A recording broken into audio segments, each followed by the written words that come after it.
పెద్దనా మీరు బేస్మెంట్ అని 5 కేజీలు బకెట్ వేసారు ఒక ఎకరాకి. 5 కేజీలు వేసాం సార్. అది ఎలా పనిచేసింది ఒకసారి చెప్పండి. బ్రహ్మాండంగా వచ్చింది, దిగుబడి కూడా బాగా వచ్చింది, కాయ కూడా అవుతుంది వచ్చింది.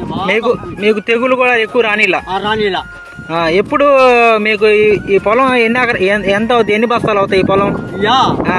50 కానీ చాలా అవుతుంది. ఇప్పుడు ఈ బేస్మెంట్ వేసిన వల్ల మీకు ప్రయోజనం ఏముంది? ఏమన్నా ఒక 5 బస్తాలు పెరిగినాయా? పెరిగినాయి. కాయ అవుటింగ్ వచ్చింది, బ్రహ్మాండంగా వచ్చింది సార్. సైజ్ వచ్చింది, సైజ్ వచ్చింది, అవుటింగ్ వచ్చింది, బ్రహ్మాండంగా వచ్చింది.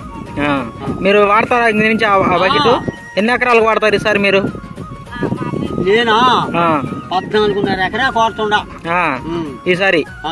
బాగా పనిచేసింది అంటావు? బ్రహ్మాండంగా ఉంది. దాని ఖరీదు కూడా మీకు ఏం అనుకోవాలా? ఎంతన్నా కానీ ఏ శాస్త్రం అదే. నేను మాత్రం దాన్ని వాడతాను సార్ నేను. Okay, thank you sir.